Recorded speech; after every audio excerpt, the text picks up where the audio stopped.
نازل ہونے والے قرآن کی حق کا بھی احترام کرے اور تمام سال سے زیادہ اس مہینے میں تلاوت قرآن کرے کہ یہ نزول کا زمانہ ہے اور اسی مہینے کی ایک رات میں یہ قرآن نازل ہوا۔ قرآن کریم کی تلاوت جہاں انسان کے اجر و ثواب میں اضافہ کرے گی، وہاں اس کی کردار کو بھی طیب و طاہر بنائے گی۔ قرآن ایمان کے لیے شفا رحمت بن کے نازل ہوا۔ اس کا کام سیدھے راستے کی ہدایت کرنا ہے، انسان کے نفس کو پاکیزہ بنانا ہے۔ اسی طرح متقین کے لیے ہدایت ہے کہ جس طرح روزہ متقی بنانے کا وسیلہ ہے، اور اس طرح جب دونوں اسباب جمع ہوں گے تو پھر انسان منزل تقویٰ سے قریب تر ہو جائے گا۔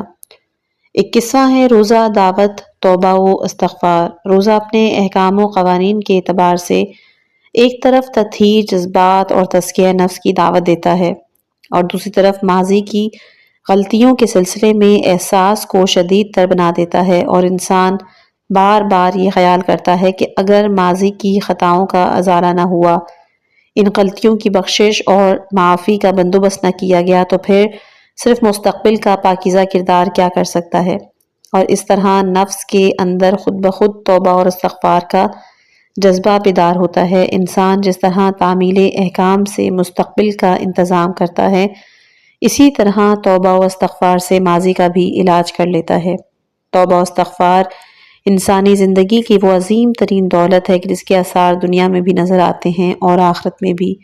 جناب نوح علیہ السلام نے اپنی قوم سے صرف استغفار پر تمام نعمات دنیا کا وعدہ کر لیا تھا کہ استغفار سے بارش بھی ہو سکتی ہے، سبزہ بھی لہلہا سکتا ہے، اولاد بھی ہو سکتی ہے، مال بھی فراہم ہو سکتا ہے، اور آخرت میں خطائیں بھی معاف ہو سکتی ہیں۔ استغفار مالک کے مقابلے میں اپنی کمتری کا احساس ہے۔ یہ انسانی زندگی کی بہت بڑی دولت ہے کہ جو متکبرین اور مستکبرین کو حاصل نہیں۔ ان سے تمام نااہل، غافل اور بے معرفت افراد محروم رہتے ہیں۔ استغفار کی لذت سے وہی افراد آشنا ہیں کہ جن کی نگاہ میں اپنی نیستی اور مالک کی ہستی ہوتی ہے، جنہیں یہ احساس رہتا ہے کہ ہم تو کچھ نہیں، اور اگر کچھ ہیں تو وہ صرف مالک کے کرم کا نتیجہ۔ اس طرح ان کے استغفار میں اضافہ ہوتا جاتا ہے، اور ان کا استغفار گناہوں کا انتظار نہیں کرتا۔ گناہوں کے بعد استغفار کا پہلا محرک گناہوں کا خیال ہوتا ہے، اس کے بعد مالک کا خیال۔ لیکن گناہوں کے بغیر استغفار صرف مالک کی عظمت اور بزرگی کے احساس کا نتیجہ ہوتا ہے۔ اس سے بلندتر کوئی انسان نہیں کہ جس کے ذہن میں گناہ کے بجائے مالک کی عظمت کا احساس رہے، اور وہ اسی احساس کی بنیاد پر توبہ و استغفار کرتا رہے۔ پھر مالک اسی استغفار کی برکت سے دنیا کو اپنے فیوز اور برکات سے نواز دے، اور اسے حق کے شفاعت بھی دے کہ اگر وہ خود گنہگار نہیں ہے تو گنہگار کو بخشنے کی سفارش کر سکتا ہے، اور اس کی سفارش قابل سماعت ہوگی۔ اس نے گناہ کے بغیر توبہ و استغفار کا سلسلہ قائم رکھا ہے، مسلسل اپنے مالک کی عظمت و جلالت کو نگاہ میں رکھا ہے۔ 22ویں خصوصیت ہے روزہ وسیلہ اطعام۔ فقہ اسلامی میں بعض جرائم کے سلسلے میں جن کفارات کی نشاندہی کی گئی، ان میں سے بعض کفارات تخیری ہیں کہ جہاں انسان کو اختیار ہے کہ مختلف کفارات میں سے جسے چاہے اختیار کرے۔ جیسے ماہ رمضان کا روزہ توڑنے میں انسان کو اختیار ہے کہ چاہے ایک غلام آزاد کرے، یا پھر 60 روزے رکھے، یا 60 مسکینوں کو کھانا کھلائے۔ لیکن بعض ترتیبی ہیں، جیسے کفارہ ظہار، کہ اگر کسی شخص نے زمانہ جاہلیت کے انداز سے زوجہ سے جان چھڑانے کے لیے اسے اپنی ماں کی پشت جیسا قرار دے دیا، تو اس کا فرض ہے کہ پہلے ایک غلام آزاد کرے۔ اگر ممکن نہ ہو تو پھر 60 روزے رکھے، اور یہ بھی ممکن نہ ہو تو پھر 60 مسکینوں کو کھانا کھلائے۔ کہ یہاں اطعام کا مرتبہ سیام کے بعد ہے، اور گویا کہ یہ سیام کا بدل ہے۔ یہ علامت ہے کہ اسلام میں روزے کا کوئی بدل ہے تو وہ اطعام۔ اسی طرح روزے کا غیر ممکن ہو جانا فقیروں کے اطعام کا سہارا بن جاتا ہے۔ خود روزے کی حالت میں اسلام نے افطار صائم پر اس قدر زور دی کہ گویا اس عمل میں بھی ایک روزے کا ثواب ہے، اور اس طرح چاہا کہ روزہ قربت الہی کے علاوہ اطعام مساکین اور مومنین کا بھی سبب بن جائے۔ 23واں ہے روزہ علامت ترحم۔ اسلامی شریعت نے ماہ رمضان کے روزے کو اس قدر اہمیت قرار دینے کے بعد ایک روزہ توڑنے میں 60 روزے کا کفارہ واجب ہو جاتا ہے۔ پھر یہ قانون پیش کیا کہ بوڑھے مرد، بوڑھی عورت، حاملہ عورت، دودھ پلانے والی عورت، پیاس کے مریض افراد کے لیے اگر روزہ تکلیف دہ ہے تو انہیں روزہ نہیں رکھنا ہوگا، اور بعض افراد کو 3 پاؤ غلہ بطور فدیہ دینا ہوگا اور بعد میں قضا کرنی ہوگی۔ بعض افراد کے لیے فدیہ یا قضا بھی نہیں ہے کہ جو اس بات کی علامت ہے کہ روزہ انسانی حالات پر ترحم کی نشانی ہے، اور روزے کے احکام انسان کو یاد دلانا چاہتے ہیں کہ تمہارا پروردگار تمہارے حال پر کس قدر مہربان ہے، تمہاری کمزوری پر رحم کھا کر اپنے قانون کو پیچھے ہٹا لیا ہے، یہ گوارا نہیں کیا کہ صرف اپنی حاکمیت کے اظہار کے لیے تمہیں مصیبت میں مبتلا کرے۔ اسے تمہارے روزے سے کوئی فائدہ نہیں، جو فائدہ ہے وہ تمہارے ہی لیے ہے، کسی اور کو نہیں۔ 24واں ہے روزہ ناقابل ترک متعلق۔ پروردگار نے ایک طرف ضعیف انسانوں سے روزہ ساقط کر کے اپنے رحم کا اعلان کیا تو دوسری طرف حائضہ عورت پر قضا واجب کر کے ثابت کیا کہ روزہ ترک مطلق کے مقابل نہیں، وہ بعض حالات میں ترک بھی ہو جائے تو اس کی قضا بہرحال واجب ہے، جبکہ نماز ترک مطلق کا شکار ہو سکتی ہے۔ حائضہ عورت کو ایام حیض کی نمازوں کی قضا نہیں، حالانکہ عام تصور یہی ہے کہ نماز کی اہمیت روزے سے زیادہ ہے۔ اسلامی احکام سے بھی اس طرح کے تصورات کا اندازہ ہوتا ہے کہ اس نے فروع دین میں اول نماز کو رکھا ہے اور بعد میں روزے کا درجہ قرار دیا ہے۔ 25واں ہے روزہ غیر مخل۔ حائضہ عورت کی نماز اور اس کے روزے کے اس تفرقے کی وضاحت کرتے ہوئے کہ اس پر نماز کی قضا واجب نہیں لیکن روزے کی قضا واجب ہے۔ اسلامی روایات نے اس نقطے کی وضاحت کی ہے کہ نماز زندگی کے دوسرے افعال پر اثر انداز ہوتی ہے اور نمازی حالت نماز میں ہنسنے رونے سے بھی مجبور ہے۔ دوسرے اعمال و افعال کا کیا ذکر، لیکن روزے کا یہ حال نہیں ہے، بلکہ وہ زندگی کے تمام ضروریات کو اپنے دامن میں سمیٹے ہوئے ہے۔ روزہ دار فطری تقاضوں کی بنیاد پر ہنس بھی سکتا ہے، رو بھی سکتا ہے، بات کرتا ہے، چاہے تو وہ بھی کر سکتا ہے، دائیں بائیں دیکھ سکتا ہے، کوئی پابندی نہیں۔ اس کے علاوہ تمام امور زندگی، ملازمت، تجارت، زراعت، صنعت، اقتصادیات، سیاسیات، یہ سب انجام دے سکتا ہے۔ روزہ کسی بھی اعتبار سے مانع نہیں ہے۔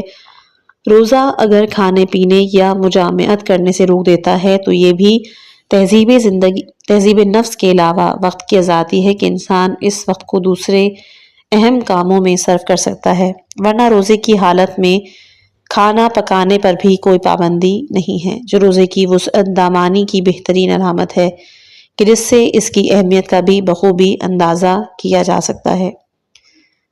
اگلا ہے زکوٰۃ۔ عربی زبان کے اعتبار سے لفظ زکوٰۃ 2 معنوں میں استعمال ہوتا ہے، پاکیزگی اور نمو۔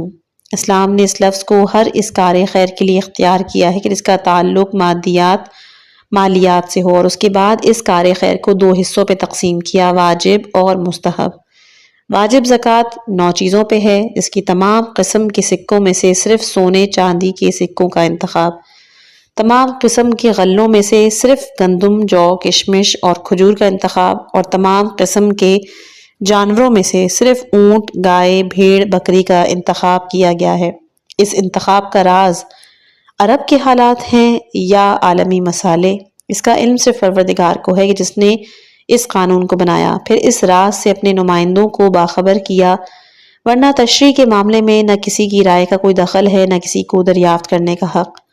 زکوٰۃ کے واجب ہونے کے بعد عام طور پر سنتی کار خیر کو صدقے سے تعبیر کیا جانے لگا اور واجب زکوٰۃ کو زکوٰۃ کہا جانے لگا، ورنہ قرآن میں اس کے خلاف قدیمی استعمال کی مثالیں بھی موجود ہیں۔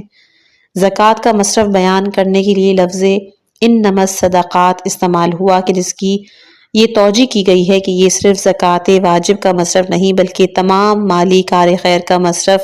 یہی 8 موارد ہیں کہ جہاں عام طور سے مال کو صرف ہونا چاہیے، اگرچہ کہ اس کے علاوہ صلہ رحم وغیرہ بھی مالی خیرات کے موارد میں شامل ہے۔ صدقات کو زکوٰۃ کے معنی میں استعمال کرنے کے بعد قرآن مجید نے لفظ زکوٰۃ کو صدقات کے معنی میں بھی استعمال کیا ہے، جیسا کہ آیہ ولایت میں یؤتون الزکوٰۃ کہا گیا ہے، جبکہ وہاں نصاب زکوٰۃ میں سے کوئی مال نہیں تھا کہ جو سائل کو دیا جاتا، اور جو انگوٹھی دی گئی تھی اس کا زکوٰۃ واجب یا مستحب سے کوئی تعلق نہیں تھا، لیکن قرآن مجید نے اسے لفظ زکوٰۃ سے ہی تعبیر کیا۔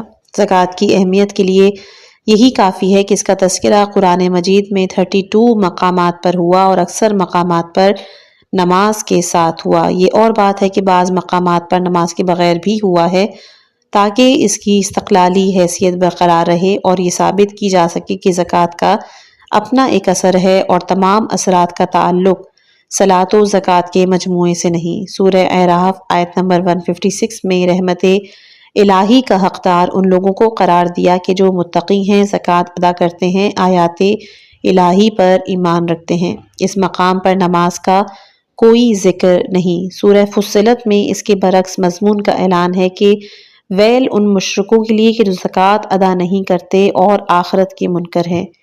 یہاں بھی نماز کا ذکر نہیں۔ نماز بلا زکوٰۃ کی مثالیں قرآن مجید میں بہت ہیں، لیکن عام طور سے مقام حکم میں دونوں کو ایک ساتھ رکھا گیا ہے، علاوہ اس کے کہ زکوٰۃ کا امکان ہی نہ ہو یا نتیجہ زکوٰۃ کا انتظار نہ کر سکے۔ مثال کے طور پر جناب لقمان نے اپنے فرزند کو نصیحت کی، نیکیوں کا حکم دو، نماز قائم کرو، مصائب پہ صبر کرو کہ یہ مستحکم امور کی نشانی ہے۔ اس مقام پر بھی زکوٰۃ کا ذکر نہیں۔ غالباً اس کا راز یہ ہے کہ نماز غربت میں بھی ادا کی جا سکتی ہے، جبکہ زکوٰۃ کا ادا کرنا اس وقت تک ممکن نہیں جب تک انسان صاحب مال و ثروت نہ ہو، اور لقمان اپنی وصیت کو ایسے حالات کے ساتھ مخصوص نہیں کرنا چاہتے کہ جہاں دولت اور ثروت کا وجود پایا جاتا ہو، اس لیے لفظ زکوٰۃ کو نکال دیا اور صرف نماز کا تذکرہ کیا۔ امتیاز زکوٰۃ۔ قرآن اور حدیث کے معاملے سے اندازہ ہوتا ہے کہ دین اسلام نے مسئلہ زکوٰۃ کو بے حد اہمیت دی اور اس کے بے شمار خصوصیات اور امتیازات کی طرف اشارہ کیا ہے کہ جن میں سے سردست صرف 25 خصوصیات کی طرف اشارہ کیا جا رہا ہے اور باقی امتیاز کا اندازہ مطالعہ کرنے والے حضرات خود کر سکتے ہیں۔ پہلی خصوصیت ہے زکوٰۃ تزکیہ نفس ہے۔ اسلام نے اپنے اس مال کار خیر کو زکوٰۃ کا نام اس لیے دیا کہ یہ انسان کو حب دنیا سے پاک بنانے کا ایک بہترین ذریعہ ہے۔ انسان کی تباہی کا سب سے بڑا راز حب دنیا ہے اور دنیا کے وہ خواہشات کہ جو انسان کو تباہی کی گھاٹ اتار دیتے ہیں، ان میں سے ایک مال دنیا بھی ہے کہ جس کی طرف خود قرآن مجید نے اشارہ کیا۔ لہٰذا اسلام نے چاہا کہ انسان سے وقتاً فوقتاً مال کو الگ کرا دیا جائے، اسے غریبوں کی جیب تک پہنچا دیا جائے تاکہ انسان حب دنیا سے مقابلہ کرنے کی تربیت حاصل کرے اور اسے اندازہ ہوتا رہے کہ مال کا جیب میں ہونا فضیلت اور کمال کی نشانی نہیں ہے۔ یہ جس طرح ایک دن امیر کے قبضے میں رہ سکتا ہے، ویسے ہی دوسرے دن فقیر کی جیب میں بھی جا سکتا ہے۔ اس طرح نفس انسانی کو اس غرور سے بھی نجات ملے گی کہ جو انسان کو شیطانیت کی منزل تک پہنچا سکتا ہے۔ زکوٰۃ کے تزکیہ نفس ہونے کی طرف اشارہ سورہ توبہ آیت نمبر 103 میں بھی ہے کہ جہاں صدقے کو طہارت مال اور تزکیہ نفس کا ذریعہ قرار دیا، اور سورہ اعلیٰ میں بھی ہے کہ جہاں پر تزکیہ زکوٰۃ ادا کرنے ہی کے معنی میں استعمال ہوا ہے۔ دوسری خصوصیت ہے زکوٰۃ حفاظت مال ہے۔ سورہ بقرہ آیت 110 میں ارشاد ہے، نماز قائم کرو، زکوٰۃ ادا کرو، اور تم جو مال بھی بیچ چکے ہو اسے خدا کی بارگاہ میں پالو گے۔ اس میں اجر و ثواب کا ذکر نہیں ہے بلکہ خود مال کے پالنے کا تذکرہ ہے کہ جو اس بات کی طرف اشارہ ہے کہ اگر مال کو محفوظ رکھنا ہے اور اسے کارآمد بنانا ہے تو اس کی جگہ گھر کا صندوق، تجوری یا بینک نہیں، بہترین جگہ بارگاہ احادیث ہے کہ جہاں مال زکوٰۃ جا کر ہمیشہ کے لیے محفوظ ہوتا ہے اور انسان جب بھی۔ تیسری خصوصیت ہے کہ زکوٰۃ حفاظت اجر ہے۔ سورہ بقرہ آیت نمبر 177 میں ارشاد ہوتا ہے کہ جن لوگوں نے ایمان اور عمل صالح کا راستہ اختیار کیا، نماز قائم کی، زکوٰۃ ادا کی، ان کے لیے پروردگار کی بارگاہ میں اجر بھی ہے اور ان کے لیے کوئی خوف اور حزن بھی نہیں۔ اس آیہ کریمہ سے صاف واضح ہو جاتا ہے کہ راہ خدا میں مال دینے سے صرف مال ہی محفوظ نہیں ہوتا بلکہ پروردگار اس عطا پر ثواب بھی عنایت کرتا ہے۔ ثواب کا سب سے اہم حصہ یہ کہ خوف اور حزن سے محفوظ کر دیتا ہے۔ یاد رہے کہ خوف ماضی کے حالات سے پیدا ہونے والے اضطرار کو کہا جاتا ہے اور حزن مستقبل کی فکر میں پیدا ہونے والی پریشانی کا نام۔ زکوٰۃ انسان کو دونوں سے نجات دلاتی ہے۔ اس طرح انسان 3 طرح کی نعمتیں بیک وقت حاصل کر لیتا ہے، مال بھی محفوظ، اجر و ثواب بھی محفوظ اور خود انسان بھی محفوظ ہو جاتا ہے۔ چوتھا ہے زکوٰۃ باعث اجر اہل کتاب میں واقعی صاحبان علم اور مومنین کی شان یہ ہے کہ وہ پیغمبر اور ان سے پہلے نازل ہونے والی تمام باتوں پر ایمان رکھتے ہیں، نماز قائم کرتے ہیں، زکوٰۃ ادا کرنے والے ہیں، خدا اور آخرت پر ایمان رکھنے والے ہیں، اور ہم انہیں عنقریب اجر عظیم عنایت کریں گے۔ سورہ نساء آیت نمبر 162۔ آیہ کریمہ نے یہ صاف واضح کیا کہ زکوٰۃ میں فقط اجر و ثواب ہی نہیں بلکہ اجر عظیم ہے۔ ظاہر ہے کہ لفظ عظیم جب پروردگار کی زبان سے استعمال ہوتا ہے تو اس کی عظمت کا اندازہ کرنا ناممکن ہو جاتا ہے۔ اس نے ساری دنیا کے سرمائے کو قلیل قرار دیا تو اس کی بارگاہ میں عظیم قرار پانے والی نعمت کی عظمت کا اندازہ کرنا یقیناً ناممکن ہے۔ بہرحال اتنا ضرور محسوس ہوتا ہے کہ نماز کی چند رکعتیں اور زکوٰۃ کے چند سکے انسان کو اس منزل پر پہنچا دیتے ہیں کہ جہاں خدائے عظیم اجر عظیم کا وعدہ کرتا ہے، اور اس وعدے کو زمانہ قریب کے انداز سے بیان کرتا ہے تاکہ کسی طرح کا شک اور شبہ نہ پیدا ہو سکے۔ پانچواں ہے زکوٰۃ کفارہ گناہ۔ سورہ مائدہ آیت نمبر 12 میں بنی اسرائیل کے بارے میں ارشاد ہوتا ہے کہ ہم نے بنی اسرائیل سے عہد لیا اور ان میں سے 12 نقیب بھیجے۔ پروردگار نے کہا کہ ہم تمہارے ساتھ ہیں اگر تم نے نماز قائم کی اور زکوٰۃ ادا کی اور میرے رسولوں پر ایمان لائے، ان کا احترام کیا اور اللہ کو قرض حسن دیا، تو ہم تمہارے گناہوں پر پردہ ڈال دیں گے اور تمہیں ان جنتوں میں داخل کر دیں گے کہ جن کے نیچے نہریں جاری ہوں گی۔ آیہ کریمہ سے یہ صاف ظاہر ہوتا ہے کہ جن اعمال کو گناہوں کا کفارہ اور بخشش کا ذریعہ قرار دیا گیا ہے، ان میں سے ایک زکوٰۃ کی ادائیگی بھی ہے کہ جس سے حق العباد کا معاملہ صاف ہو جاتا ہے، جس طرح کہ نماز سے حق اللہ کی ادائیگی ہو جاتی ہے۔ دوسری بات یہ ہے کہ آیت میں نماز اور زکوٰۃ کو ایمان بالرسل کے مقابلے میں ذکر کیا گیا ہے، گویا ان دونوں اعمال کا احکام کی دنیا میں وہی مرتبہ ہے کہ جو ایمان اور احترام مرسلین کا عقائد کی دنیا میں ہے، اور یہ فضیلت کے اظہار کا عظیم ترین اسلوب اور لہجہ ہے۔ چھٹی خصوصیت ہے زکوٰۃ بنیاد ولایت۔ اس سورہ مائدہ کی آیت 55 آیہ ولایت ہے کہ جس میں صاف اعلان ہے کہ ایمان والوں تمہارا ولی اللہ، اس کا رسول اور وہ صاحبان ایمان ہے کہ جو نماز قائم کرتے ہیں اور حالت رکوع میں زکوٰۃ دیتے ہیں۔ علماء اصول کا بیان ہے کہ جب کسی کلام میں مختلف امور کے ساتھ کسی حکم کا تذکرہ کیا جاتا ہے تو سب سے زیادہ اہمیت آخری امر کی ہوتی ہے کہ جس کے بغیر حکم مکمل نہیں ہوتا۔ خدا، رسول صلی اللہ علیہ وآلہ وسلم اور علی علیہ السلام تینوں کی ولایت کا ذکر ہے، لیکن علی علیہ السلام کی ولایت کا آخر میں تذکرہ اشارہ ہے کہ اصل اعلان ولایت علی کا ہے، اور ولایت خدا اور رسول کا تذکرہ صرف تمہید ہے کہ جس سے عظمت ولایت کا اظہار کیا گیا۔ جس طرح کہ مولا علی علیہ السلام کے کردار میں ایمان، نماز اور زکوٰۃ 3 باتوں کا حوالہ دیا گیا ہے، لیکن آخر میں حالت رکوع میں زکوٰۃ دینے ہی کا تذکرہ ہے، جس سے ظاہر ہوتا ہے کہ ولایت میں جس قدر دخل زکوٰۃ کا ہے اس قدر ایمان اور نماز کا نہیں ہے، یا دوسرے الفاظ میں ایمان اور نماز کا سلسلہ تو روز اول سے قائم ہے لیکن ولایت کا اعلان نہیں ہوا۔ ولایت کا اعلان اسی وقت ہوا کہ جب ان دونوں کے ساتھ حالت رکوع کی زکوٰۃ شامل ہوئی۔ نمازی نے سائل کے سوال کو پورا کر کے مسجد رسول صلی اللہ علیہ وآلہ وسلم، خانہ خدا اور بندگان خدا سب کے وقار کو محفوظ کیا، ورنہ سائل یہی شکایت لے کر جا رہا تھا کہ اللہ کا گھر تھا، رسول کی مسجد تھی، نمازیوں کا اجتماع، لیکن کوئی ایک سائل کے سوال کا پورا کرنے والا نہیں تھا۔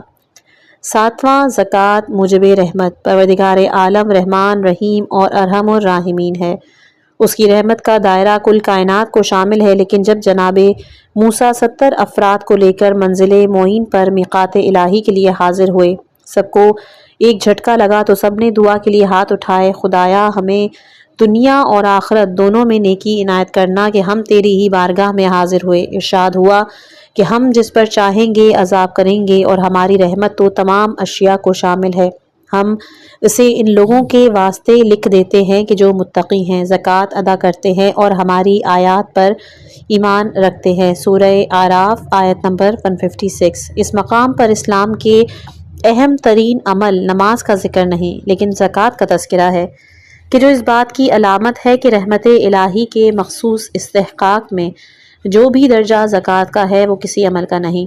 شاید اس کا ایک راز یہ بھی ہو کہ زکوٰۃ خود بھی غریبوں کے حال پر رحم کھانے کا ایک مرقع ہے۔ انسان جب تک ترحم کے اعلیٰ درجے تک نہیں پہنچ جاتا اس وقت تک جیب سے مال نکالنے کا ارادہ نہیں کرتا۔ برخلاف اس کے نماز ہر شخص ادا کر سکتا ہے، اس میں کسی بھی جذبہ ترحم کا کام نہیں۔ گویا رب العالمین نے مشہور مقولہ ارحم ترحم کی بنیاد کی طرف اشارہ کیا کہ قابل رحم وہی انسان ہوتا ہے کہ جو دوسروں کے حال پر مہربان ہوتا ہے۔ 8ویں خصوصیت ہے زکوٰۃ موجب رہائی مشرکین کی بدعہدی کے بعد۔ یہ سورہ توبہ آیت نمبر 5 میں ہے کہ مشرکین کی بدعہدی کے بعد جب اسلام نے معاہدے کو توڑ دیا تو پھر یہ اعلان کیا کہ محترم مہینوں میں کسی پر ہاتھ نہیں اٹھایا جا سکتا۔ اس کے بعد جب محترم مہینے گزر جائیں تو مشرکین جہاں بھی مل جائیں انہیں قتل کر دو اور گرفتار کر لو، جا بجا ان کی طاق میں رہو۔ اس کے بعد اگر وہ توبہ کریں، نماز قائم کریں، زکوٰۃ ادا کریں تو انہیں آزاد کر دو کہ اللہ غفور بھی ہے اور رحیم بھی۔ آیت شریفہ سے صاف واضح ہو جاتا ہے کہ مشرکین کی توبہ بھی صرف لفظی توبہ اور استغفار نہیں ہے، بلکہ اس کے ساتھ عمل ضروری ہے، اور عمل کی منزل میں نماز کے ساتھ زکوٰۃ ضروری ہے، اس کے بغیر انہیں آزاد نہیں کیا جا سکتا۔ یہ بھی گزشتہ نقطہ ہی کی طرف ایک اشارہ ہے کہ اگر وہ غریب بندگان خدا پر رحم نہیں کر سکتے ہیں تو پھر پروردگار بھی ان پر رحم کرنے والا نہیں، اور یہی وجہ ہے کہ اس نے معافی کی منزل میں اپنے غفور و رحیم ہونے کا حوالہ دیا ہے کہ انسان پہلے اپنی مہربانی کا اظہار کرے، اس کے بعد پروردگار دوہرا اجر عنایت کرے گا۔ غفور ہونے کے اعتبار سے قدیم عہد شکنی کو معاف کر دے گا اور رحیم ہونے کے اعتبار سے آزادی عنایت کر دے گا۔ کھلی ہوئی بات ہے کہ جب اسلام میں مشرکین کی توبہ نماز اور زکوٰۃ کے بغیر قبول نہیں ہو سکتی تو پھر مسلمان کی توبہ ان مقدس اعمال اور فرائض کے بغیر کیسے قبول ہوگی؟ 9واں ہے زکوٰۃ بنیاد اخوت۔ سورہ توبہ کی آیت نمبر 11 میں اعلان ہوتا ہے کہ یہ مشرکین اگر توبہ کر لیں اور نماز قائم کریں اور زکوٰۃ ادا کر دیں تو دین میں تمہارے بھائی ہیں۔ اسلام کی فراغ دلی یہ ہے کہ وہ کل کے مشرکین کو آج کا برادر بنانے کے لیے تیار ہے، لیکن شرط یہ ہے کہ توبہ کریں، نماز قائم کریں اور زکوٰۃ ادا کریں، جس سے صاف ظاہر ہوتا ہے کہ اسلامی برادری میں وہی شخص شامل ہو سکتا ہے کہ جو نماز قائم کر کے اللہ کے حق کی بندگی کو ادا کرے اور زکوٰۃ دے کر بندوں کے حقوق سے عہد برا ہو۔ اس کے بغیر کوئی انسان اسلامی برادری میں شامل ہونے کے قابل نہیں، چاہے اس کا شمار مسلمانوں کی کسی بھی برادری میں ہوتا ہو۔ 10واں ہے زکوٰۃ وصیت پروردگار۔ پروردگار نے اپنے اپنے احکام کے لیے مختلف لہجے اور انداز اختیار کیے، بعض احکام کو بشکل امر و حکم بیان کیا، بعض میں قضاوت کا لہجہ اختیار کیا، بعض بشکل خبر بیان کیا اور بعض کو وصیت و نصیحت۔ ظاہر ہے ان میں ہر لہجے کا اپنا ایک اثر ہے، اسے اسی مورد کی مناسبت سے اختیار کیا گیا ہے۔ مسئلہ جذبات و احساسات سے تعلق رکھتا ہو تو نصیحت سے بہتر کوئی لہجہ نہیں ہو سکتا۔ اسی لیے جناب عیسیٰ نے حضرت مریم کی عصمت کی گواہی دینے کے لیے گہوارے میں کلام کیا تو اپنی ابدیت نبوت کتاب کا اعلان کرنے کے بعد یہ اظہار کیا، سورہ مریم آیت نمبر 31، کہ میرا پروردگار میرے حال پر بے حد مہربان ہے، چنانچہ اس نے مجھے نماز و زکوٰۃ کی وصیت اور نصیحت کی۔ وصیت اور نصیحت کا تعلق ہمیشہ قابل اعتبار افراد سے ہوتا ہے کہ جو انسان کے لیے باعث سے 11واں ہے زکوٰۃ بقید حیات۔ اس آیہ مبارکہ میں ایک لفظ ما دمت حیا بھی ہے کہ اس کی نصیحت ہے کہ جب تک زندہ رہوں نماز قائم کرتا رہوں اور زکوٰۃ ادا کرتا رہوں، جس سے صاف واضح ہوتا ہے کہ پروردگار کی نگاہ میں نماز کی طرح زکوٰۃ بھی کوئی وقتی کار خیر نہیں ہے کہ کسی غریب کو چند پیسے دے دیے جائیں اور پروردگار کی مہربانیوں کا حق ادا ہو جائے۔ اس کار خیر کا تقاضا ہے کہ اسے تا حیات جاری رہنا چاہیے، اس لیے کہ انسان مالی کار خیر اس وقت انجام دیتا ہے کہ جب پروردگار اسے مال عنایت کرتا ہے، تو جب پروردگار کی عنایت کا سلسلہ مستمر ہے اور تا حیات ختم ہونے والا نہیں تو پھر انسان کے ایثار کو بھی تا حیات مستمر رہنا چاہیے اور اس سلسلے کو قطع نہیں ہونا چاہیے، تاکہ معلوم ہو کہ انسان کفران نعمت کرنے والا نہیں بلکہ نعمات الہیہ کا شکریہ ادا کرنا جانتا ہے۔ 12واں ہے زکوٰۃ باعث عظمت کردار۔ سورہ مریم آیت 55 میں جناب اسماعیل کے تذکرے کے ذیل میں ہے کہ وہ صادق الوعد رسول اور نبی تھے۔ ارشاد ہوتا ہے کہ وہ اپنے اہل کو نماز و زکوٰۃ کا حکم دیتے تھے اور خدا کی بارگاہ میں پسندیدہ شخصیت کے مالک تھے۔ صاف ظاہر ہوتا ہے کہ زکوٰۃ کا حکم دینا رسالت اور نبوت کے شایان شان اور انسانی شخصیت کے پسندیدہ ہونے کے لوازمین میں شامل ہے، اور اس کے بغیر کوئی بھی شخص بارگاہ الہی میں پسندیدہ شخصیت کا مالک نہیں ہو سکتا۔ 13واں زکوٰۃ عمل مرسلین۔ سورہ انبیاء آیت نمبر 73 میں اعلان ہوتا ہے کہ ہم نے گزشتہ ادوار میں مختلف انبیاء کو امامت اور قوم کی قیادت کا کام سپرد کیا، لیکن ان کی طرف وحی کر دی کہ نمازیں قائم کرتے رہیں، زکوٰۃ ادا کرتے رہیں اور عمل خیر انجام دیتے رہیں، کہ جس سے واضح ہوتا ہے کہ زکوٰۃ کا ادا کرنا امامت کے بنیادی پروگرام میں شامل ہے، اور جو شخص زکوٰۃ ادا نہیں کرتا ہے وہ نگاہ پروردگار میں امامت کا اہل نہیں۔ شاید یہی وجہ ہے کہ مولائے کائنات علی ابن ابی طالب علیہ السلام نے زکوٰۃ کا کوئی موقع فروگزاشت نہیں کیا، حالت نماز میں بھی کوئی سائل آ گیا تو اسے محروم نہیں کیا، بلکہ رکوع کے عالم میں اشارہ کر کے انگوٹھی اس کے حوالے کر دی، جس کو پروردگار نے خود زکوٰۃ سے تعبیر کیا اور اس پر ولایت کا شرف عنایت کیا کہ انسان نماز اور زکوٰۃ کو الگ الگ ادا کرے تو امامت امت کا اہل ہے، اور زکوٰۃ کو نماز کے دوران ادا کر دے تو پھر اس ولایت کا حقدار ہے کہ جو صرف خدا رسول کے لیے ہے اور ان کے علاوہ کسی تیسرے کے لیے نہیں۔ 14 ہے زکوٰۃ بنیاد حکومت۔ اگرچہ کہ اسلام میں امامت حکومت سے الگ کوئی شے نہیں اور پروردگار نے کسی کو امام بنا دیا ہے، تو اس کا مطلب ہے کہ یہ شخص حکومت کرنے کا اہل ہے اور اصلی حکومت اسی کا حق ہے، لیکن اس کے باوجود جہاں ایک طرف امامت کے اوصاف میں اس امر کا تذکرہ کیا کہ امام خود زکوٰۃ ادا کرتا ہے، وہیں دوسری طرف حکومت کے پروگرام کا بھی اعلان کیا۔ چنانچہ سورہ مبارکہ حج آیت نمبر 41 میں ارشاد ہوتا ہے، خدا کی مدد کرنے والے مظلوم افراد وہ ہیں کہ جنہیں روئے زمین پر اقتدار دے دیا جائے تو نماز قائم کریں گے، زکوٰۃ ادا کریں گے، نیکیوں کا حکم دیں گے اور برائیوں سے منع کریں گے۔ انجام کار صرف پروردگار کے ہاتھ میں ہے۔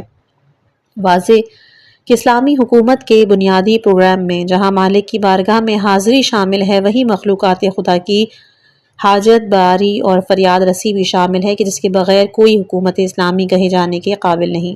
15واں ہے زکوٰۃ وسیلہ کامیابی۔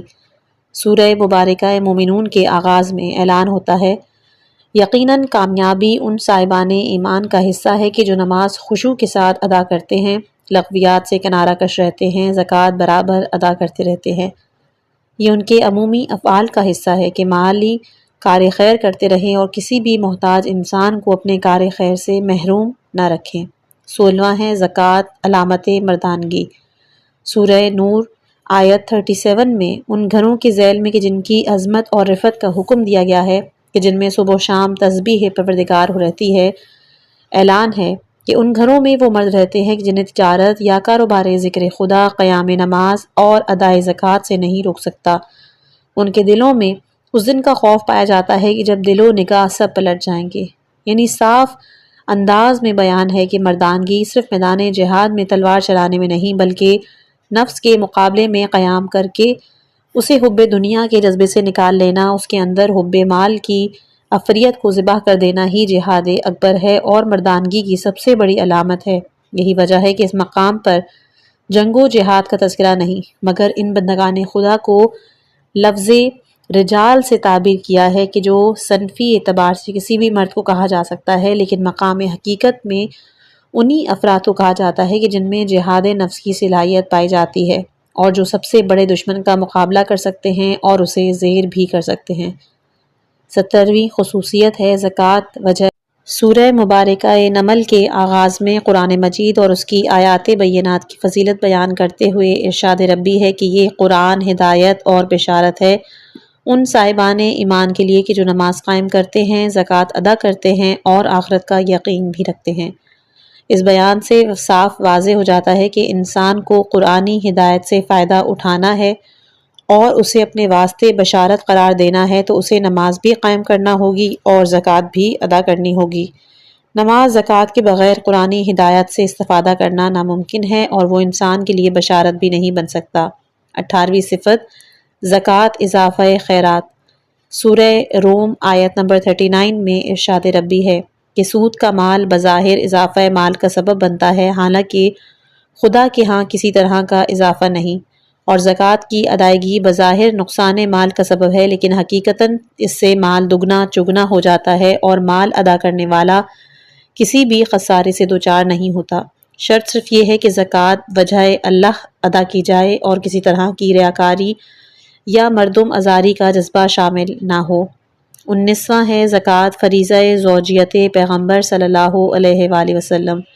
سورہ احزاب آیت نمبر 33 میں ازواج پیغمبر سے خطاب ہوتا ہے، تمہارے فرائض میں یہ بات شامل ہے کہ اپنے گھروں میں بیٹھی رہو اور جاہلیت اولا جیسا بناؤ سنگھار نہ کرو، نماز قائم کرو، زکوٰۃ ادا کرو اور اللہ اور رسول کی اطاعت کرتی رہو۔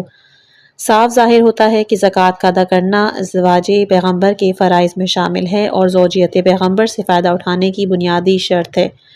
تمام ازدواج کے لیے زکوٰۃ ادا کرنا آسان کام نہیں ہے، لیکن اس کے باوجود خدا نے یہ حکم عام دیا کہ جس سے اندازہ ہوتا ہے کہ کسی نہ کسی مقدار میں مالی کار خیر بہرحال انجام دینا ہے، اور در حقیقت یہ جناب ختیجہ کے کردار کی قدردانی بھی ہے۔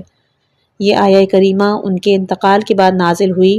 ان کے دور حیات میں اس قسم کے اوامر کی ضرورت نہیں تھی، وہ از خود اس قدر ایثار کرتی تھیں کہ پروردگار نے پیغمبر کو غنی بنانے کے لیے انہی کو پیغمبر اسلام صلی اللہ علیہ وآلہ وسلم کے گھر میں ختیجہ ہی کی دولت نظر آتی تھی۔ 20ویں خصوصیت ہے ترک زکوٰۃ علامت شرک۔ سورہ فصلت کے آغاز میں پیغمبر اسلام صلی اللہ علیہ وآلہ وسلم کو حکم دیا جا رہا ہے کہ آپ یہ کہہ دیں کہ میں تمہارا ہی جیسا ایک بشر ہوں، لیکن میری طرف یہ وحی نازل ہوتی ہے کہ تمہارا خدا ایک ہے، اس کی طرف سیدھا رخ رکھو اور اسی سے استغفار کرتے رہو، اور یاد رکھو کہ ان مشرکین کے لیے ویل ہے کہ جو زکوٰۃ ادا نہیں کرتے ہیں اور قیامت کا انکار کرتے ہیں۔ اس سے واضح ہوتا ہے کہ زکوٰۃ کا ادا نہ کرنا شرک کی علامت ہے، اور یہ بھی ظاہر ہوتا ہے کہ انسان کا ایمان آخرت پر نہیں ہے، اور یہ بات واضح بھی ہے کہ انسان جب مالی کار خیر سے گریز کرتا ہے تو اس کے دو ہی اسباب ہیں۔ پہلا کہ مال کو اتنا عظیم سمجھتا ہے کہ اپنی زندگی کو اسی کے حوالے کر دیتا ہے، گویا اس کے اشاروں پر رقص کر رہا ہے، اور یہ ایک طرح کا شرک خفی ہے۔ مسلمان کی نظر میں حکم خدا سے بالا تر کوئی شے نہیں، اور وہ اس کے حکم پر کل کائنات بھی قربان کر سکتا ہے۔ دوسرا کہ زکوٰۃ کو مال کی بربادی سمجھتا ہے کہ مال اپنے قبضے سے نکل گیا اور سوائے خسارے کے کچھ ہاتھ نہ آیا۔ یہ بھی حقیقت آخرت کا ہی انکار ہے کہ جس کے بارے میں بار بار دہرایا گیا ہے کہ انسان جو کچھ دار دنیا میں دے دیتا ہے وہ سب خزانہ الہی میں محفوظ ہو جاتا ہے، اور جیسے ہی اس کی بارگاہ میں پہنچے گا سب اس کے حوالے کر دیا جائے گا اور کسی طرح کی کمی واقع نہیں ہوگی۔ 21ویں ہے زکوٰۃ کفارہ ترک نجوا۔ مالک کائنات نے پہلے مسلمانوں کو حکم دیا کہ جب رسول صلی اللہ علیہ وآلہ وسلم سے راز کی باتیں کرنا ہوں تو پہلے صدقہ دے کر ان کی بارگاہ میں آئیں اور پھر باتیں کریں، اس میں تمہارے لیے خیر ہے اور یہی تمہاری طہارت نفس کا نتیجہ ہے، لیکن اگر تمہارے پاس صدقے کے لیے مال نہیں تو خدا غفور و رحیم بھی ہے۔ اس کے بعد جب صاحبان مال نے بھی صدقہ نہ دیا اور رسول اللہ صلی اللہ علیہ وآلہ وسلم کی خدمت میں حاضری بند کر دی تو قرآن مجید نے اس طرز عمل کی مذمت کی کہ کیا تم لوگ نجوا سے پہلے صدقے دینے سے بھی ڈر گئے؟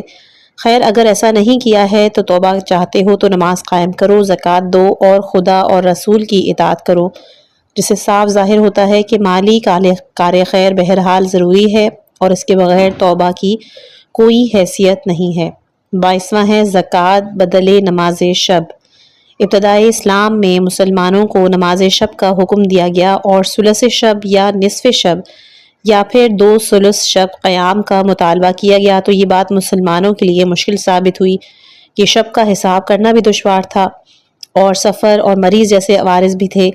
بنیادی بات یہ ہے کہ جس ہیبت اسلامی کا مظاہرہ کرنا مقصود تھا وہ ظاہر بھی ہو چکی تھی، لہٰذا پروردگار نے قیام شب کی ذمہ داری کو ختم کیا اور اس کے بدلے بقدر امکان تلاوت قرآن یا نماز رکھ دی، اور اس معانی کو اس امر سے مشروط کیا کہ اصل نماز واجب قائم کرتے رہیں، زکوٰۃ ادا کرتے رہیں، بلکہ خدا کو قرض حسنہ بھی دیتے رہیں کہ اس کار خیر کے بغیر کسی معافی کی کوئی بھی حیثیت نہیں۔ مالی کار خیر انسانی زندگی کا وہ ایک عظیم ترین عمل اور کردار سازی کا بلند ترین وسیلہ ہے کہ جسے کسی حالت میں بھی نظر انداز نہیں کیا جا سکتا۔ 23واں ہے زکوٰۃ علامت دین محکم۔ سورہ بینہ میں ارشاد ربی ہے کہ اہل کتاب پہلے دلیل کے طلبگار تھے، اس کے بعد جب واضح دلیل آئی تو دین سے الگ ہو گئے۔ حالانکہ انہیں صرف اس بات کا حکم دیا گیا تھا کہ اخلاص عمل کے ساتھ پروردگار کی عبادت کریں، نماز قائم کریں، زکوٰۃ دیں، کہ یہی مستحکم دین کی نشانیاں ہیں۔ اس آیہ میں بھی واضح ہے کہ اہل کتاب کو تمام معاملات میں سہولت فراہم کی جا سکتی ہے، لیکن نماز اور زکوٰۃ کے معاملے میں کوئی سہولت نہیں دی جا سکتی کہ یہ مسائل دین کے استحکام کی علامتیں ہیں۔ وہ دین مستحکم ہی نہیں ہو سکتا کہ جس میں خدائے قادر و توانا یا اس کے ضعیف اور کمزور بندوں سے رشتہ ٹوٹ جائے۔ دین کے استحکام کے لیے عبد و معبود دونوں سے رابطہ ضروری ہے اور دونوں کو ان کا حق ادا۔ 24ویں خصوصیت ہے زکوٰۃ قوام معاشرہ۔ کسی معاشرے کے قیام کے لیے چند طرح کے افراد کی نگرانی اور ذمہ داری بہرحال ضروری ہے کہ اس کے بغیر معاشرہ زندہ نہیں رہ سکتا۔ صاحبان حیثیت سارے معاشرے سے بے نیاز ہو کر زندہ رہنا چاہیں تو ان کا زندہ رہنا بھی ممکن نہیں، اور پھر معاشرے کی تشکیل میں صاحبان حیثیت سے زیادہ مفلوق الحال افراد اور رفاہ عام کی پروگرام کا دخل ہوتا ہے۔ معاشرے کی واقعی زندگی کے لیے ضروری ہے کہ فقراء و مساکین کی زندگی کا انتظام کیا جائے، کام کرنے والوں کی حوصلہ افزائی، غیر اقوام کے شرکاؤں کو روکا جائے، مقروض افراد کے قرضوں کو ادا کیا جائے، غلاموں کو آزادی دلوائی جائے، رفاہ عام کے پروگرام بنائے جائیں، غربت زدہ مسافروں کو ان کے وطن تک پہنچایا جائے، اور اسلام نے یہی سارے کام زکوٰۃ کے ذریعے انجام دیے ہیں، جس کا مطلب ہی یہ ہے کہ معاشرے کے قیام میں جس قدر زکوٰۃ کا حصہ ہے کسی دوسرے عمل خیر کا نہیں ہے۔ زکوٰۃ اور صدقات معاشرے کے وجود میں ریڑھ کی ہڈی کی حیثیت رکھتے ہیں کہ جن کے بغیر معاشرے کا قیام ممکن نہیں۔ 25واں ہے زکوٰۃ بہرحال خیر و برکت۔ شریعت اسلام نے اپنے اکثر اعمال میں نمائش کو ممنوع قرار دیا اور اکثر اوقات یہ انداز عمل کے اجر و ثواب کو بھی برباد کر دیتا ہے، لیکن زکوٰۃ و خیرات کی خصوصیت یہ ہے کہ اسے دکھا کر انجام دیا جائے تو بھی بہترین ہے، خاموشی سے کیا جائے تو بھی، بلکہ علل اعلان عمل زیادہ اہمیت رکھتا ہے کہ اس طرح دوسرے افراد میں بھی اس کار خیر کا جذبہ بیدار ہوگا، انہیں بھی التفات کی دولت حاصل ہو جائے گی کہ جو کام خفیہ عمل کے ذریعے نہیں انجام پا سکتا۔ لیکن اس صورتحال میں یہ احتیاط بہرحال ضروری ہے کہ عمل کا انداز واضح اور نمایاں ہو، نیت صرف خدا کے لیے ہو، ورنہ نیت میں غیر خدا کا دخل ہو گیا تو پھر عمل کی کوئی بھی حیثیت نہیں رہ جائے گی اور وہ ریاکاری میں شامل ہو جائے گا کہ جو باعث اجر و ثواب ہونے کے بجائے سبب عذاب بن جائے گا۔ اگلا اسلامی رکن ہے حج بیت اللہ۔ اسلامی عبادتوں میں ایک ایسی عبادت کہ جس میں اسلامی سیاست کے مظاہر و مناظر نہایت ہی نمایاں انداز سے دیکھے جا سکتے ہیں۔ حج بارگاہ الہی کی طرف ایک اجتماعی سفر ہے کہ جس میں بندہ مادی اور معنوی سفر ایک ساتھ شروع کرتا ہے۔ نماز تقرب الہی کا ایک سفر ضرور ہے، لیکن صرف معنوی کہ جس کا انداز لفظ معراج سے ہوتا ہے۔ روزہ بھی ایک معنوی سفر ہے کہ جو نیت قربت کے ذریعے طے کیا جاتا ہے۔ اسلام اس کا قائل ضرور ہے، لیکن نماز کو عبادت الہی اسی وقت تصور کرتا ہے کہ جب اس کا رخ خانہ کعبہ کی طرف ہو اور مادی عنصر کو تسکین کا سامان فراہم ہو جاتا ہے۔ حج بیت اللہ میں یہ دونوں باتیں جمع ہو جاتی ہیں۔ ان کا تلبیہ علامت ہے کہ انسان کسی کی آواز پر لبیک کہتا ہوا قدم آگے بڑھا رہا ہے، اور اس کا مادی سفر مکہ علامت ہے کہ وہ واقعاً خدا کی طرف سفر کر رہا ہے، اور یہی وجہ ہے کہ سفر اللہ کا جو سکون انسان کو سفر حج کے موقع پہ ہوتا ہے وہ نماز کے سفر معراج میں حاصل نہیں ہوتا۔ اس کے بعد بھی سفر کی دو قسمیں ہیں۔ سفر کبھی انفرادی ہوتا ہے، کبھی اجتماعی۔ انفرادی سفر میں زحمت کا احساس زیادہ ہے، لذت احساس کم ہے، لیکن اجتماعی سفر میں زحمت کا احساس تقسیم ہو جاتا ہے یا پھر مٹ بھی جاتا ہے اور لذت کا احساس دگنا چگنا ہو جاتا ہے۔ شریعت اسلام نے اس لذت سفر اللہ کو مزید تر بنانے کے لیے حج کے سفر میں قافلے کا عنوان پیدا کیا۔ سرکار دو عالم صلی اللہ علیہ وآلہ وسلم سے لے کر تمام ذمہ داران اسلام نے ہمیشہ قافلے کے ساتھ سفر حج اختیار کیا تاکہ زحمت سفر لذت سفر پر غالب نہ آنے پائے اور انسان ہر آن یہ محسوس کرے کہ ایک قافلہ بشریت ہے کہ جو بارگاہ الہی کی طرف رواں دواں ہے، ایک اسلامی معاشرہ کہ جو مکمل طور پر پروردگار کی بارگاہ میں حاضر ہونے جا رہا ہے۔ اس طرح حج بیت اللہ کی عبادت کا سلسلہ اسلام کی سیاست سے بھی مل جاتا ہے۔ اجتماعی سفر میں باہمی تعلقات، ایک دوسرے کے حالات کی اطلاع، مسافرانہ زندگی کے مخصوص عنایات انسان کے شامل حال ہو جاتے ہیں، اور یہ وہ فوائد ہے کہ جو زندگی میں حاصل نہیں ہو پاتے۔ اس کے بعد اسلام نے احکام میں بھی قافلے کی رعایت رکھی، بہت سے احکام کو صرف قافلے کی خاطر بدل دیے یا اس میں سہولت پیدا کی تاکہ انسان کو قافلے کی اہمیت کا اندازہ ہو، احساس ہو، اور وہ یہ دیکھے کہ اجتماعی سفر میں کافی شرعی سہولتیں بھی ہیں۔ اس طرح پورے سفر حیات میں اجتماعی سفر کا پروگرام بنائے، جس طرح قدم آگے بڑھے سارے معاشرے کو ساتھ لے کے چلے۔ نماز میں ایاک نعبد و ایاک نستعین میں جمع کے صیغے بھی اسی نقطے کی طرف اشارہ کرتے ہیں کہ انسان تنہا بارگاہ الہی میں حاضر نہیں ہو رہا، بلکہ ایک قافلہ بندگی اس کے ہمراہ ہے، لیکن یہ صرف ایک مانوی تصور ہے کہ جس سے انسان اکثر اوقات غافل بھی ہو جاتا ہے۔ حج کے موقع پر یہ معنویت مادیت مظہریت میں تبدیل ہو جاتی ہے، اور انسان کے نفس کو ایک مخصوص سکون حاصل ہوتا ہے، اور وہ یہ سمجھتا ہے کہ واقعاً اپنے مالک کی بارگاہ کی طرف محو سفر ہے، اور اس کا ہر قدم ایک منزل تقرب کے آگے بڑھا رہا ہے، اور یہ معراج بندگی ہے۔ اگلی جو آڈیو ہم پیش کریں گے اس میں فریضہ حج کے بعض خصوصیات کی طرف اشارہ کریں گے کہ جن کا اندازہ حج کی آیات اور ان کے احکام سے کیا جا سکتا ہے۔ اس آڈیو کو اختتام کرنے سے پہلے میں معذرت چاہوں گی کہ اگر آپ لوگوں کو پیچھے سے کچھ شور سنائی دے رہا ہو، کچھ فیملی کی پرابلمس کی وجہ سے ہو سکتا ہے، بچوں کا شور یا دروازوں کا شور، اس کے لیے میں آپ سے تہہ دل سے معافی چاہوں۔ خداوند متعال سے دعا کرتے ہیں کہ اس کتاب کے مصنف کو جزائے خیر عطا فرمائے اور ہمیں اس کتاب سے عمل کی توفیق نصیب فرما۔ آمین یا رب العالمین۔ اپنی خاص دعاؤں میں یاد رکھیے گا۔ والسلام علیکم ورحمۃ اللہ وبرکاتہ۔